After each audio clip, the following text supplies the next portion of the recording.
صوفی ازم میں زندگی کا مقصد خدا تک پہنچنے کا سفر ہے یا اسلام کے رستے سے ہو کر خدا تک پہنچنا ہے؟ سر، کیا صوفی ازم کا رستہ کسی مذہب سے تعلق رکھتا ہے یا یہ انسانیت کے لیے ایک عمومی پیغام ہے؟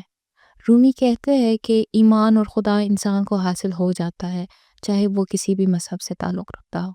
آپ کی کیا رائے ہے؟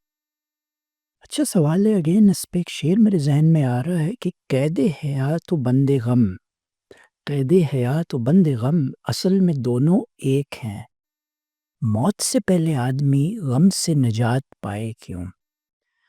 تو یہ جو قید ہے، یہ جو بند حیات کا ذکر ہے، اس سے مراد یہ ہے کہ کہیں تو آپ کو جڑنا ہے۔ اسلام کی اگر آپ ڈیفینیشن دیکھیں انگریزی میں تو it is nothing but submission to the will of God, کہ آپ اپنا تن من دھن سب اللہ کی ذات پہ لگا لیتے ہیں، آپ اس کی رضا میں شامل ہو جاتے ہیں، آپ کی رضا میں اس کی رضا، اس کی رضا میں آپ کی رضا، and that is how you submit yourself physically, virtually, morally, ethically and spiritually to God۔ تو تصوف جو ہے بیسیکلی جیسے کہ میں نے پہلے بتایا کہ ایک ضابطۂ حیات ہے، دین کے لیے بھی یہ جملہ استعمال ہوتا ہے۔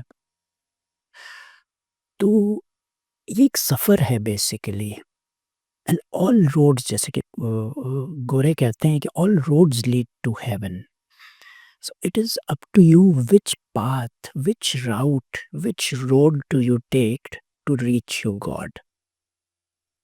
اب یہ محض اتفاق ہے کہ میں ایک مذہب میں پیدا ہو گیا ہوں، میں لیٹ سے سنی ہوں، میرے والدین حنفی ہیں۔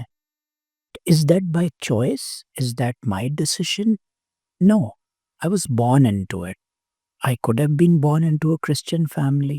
I could have been born into a Jew family. لیکن it is up to me کہ میں اپنے خدا کو ڈھونڈنے جب نکلوں تو کیا ضروری ہے کہ میں اسی مذہب کا حصہ رہوں؟ اگین یہ قرآن میں یہ بات آتی ہے جب نبی پاک صلی اللہ علیہ وسلم فرماتے ہیں کہ انا خاتم النبیین لا نبی بعدی، میں آخری نبی ہوں، میرے بعد کوئی دین نہیں آئے گا، کوئی مذہب نہیں آئے گا۔ بٹ یہ جملے پہ میں یقین کب کروں گا؟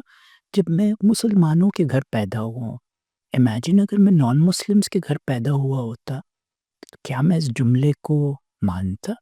کیا اس جملے کا کوئی وزن ہوتا؟ Even there is strong chance کہ شاید میں یہ جملہ کبھی زندگی میں نہیں سنتا۔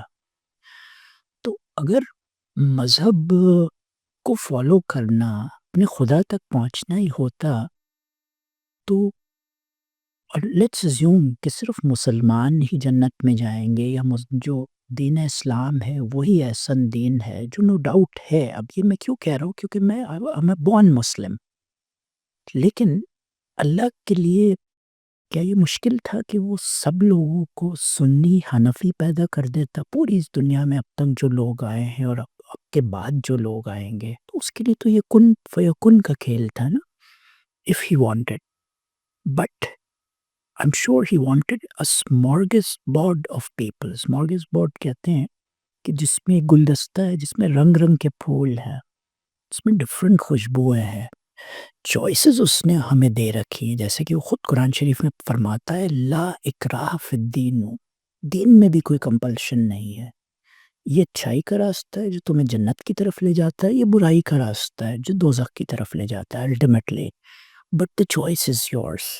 تم اچھے کام کرو گے تو فلاح پاؤ گے، تم برے کام کرو گے تو سزا پاؤ گے۔ So it is up to us which path do we take to reach our heavens۔